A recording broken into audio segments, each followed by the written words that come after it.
बिस्मिल्लाहिर्रहमानिर्रहीम। अस्सलामुअलैकुम। आज हम पढ़ेंगे सबक नंबर 11 सुबह सवेरे। इमला। सब्ज़ा और हरियाली देखी, पत्ते देखे, डाली देखी, खेतों में एक नाली देखी, औस के हर जा मोती बिखरे, औस से धुलकर पत्ते निखरे। इसके बाद हम पढ़ेंगे सवाल नंबर 5 किताब से, सफ़ा नंबर 44 है। सवाल नंबर 5 है, बाज़ अल्फाज में अराब क्या है?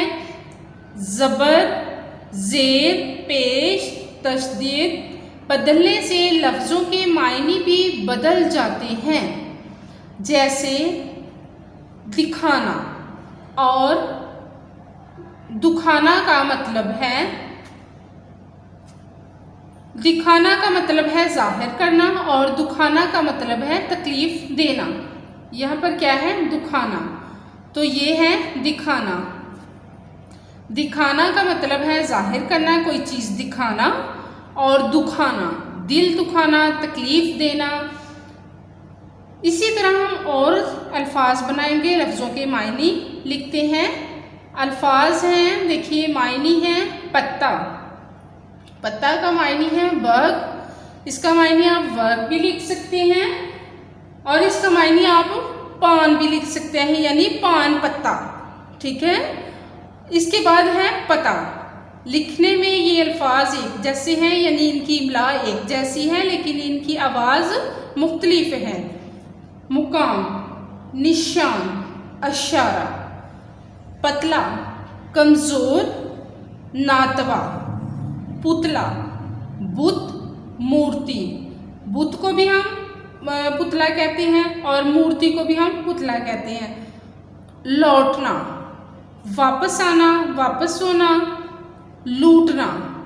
सिर्फ एक ज़बर और पेश लगने से इसकी आवाज़ बदल गई है, इसका मतलब बदल गया है। छीनना, दम, सांस, दुम, पूंछ, जानवरों की पूंछ। इसके बाद हम पढ़ेंगे सवाल नंबर 7। ज़माना माजी के जुमलों को ज़माना हाल में तब्दील कीजिए। ज़माना माजी, ज़माना माजी है गुज़रा हुआ वक्त।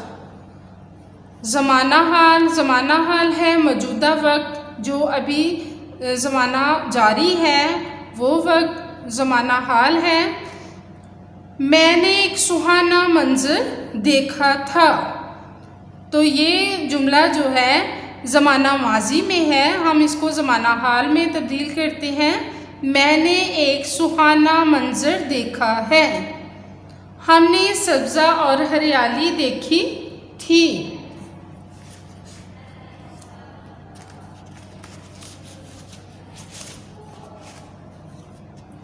हमने सब्ज़ा और हरियाली देखी है, ज़माना हाल में।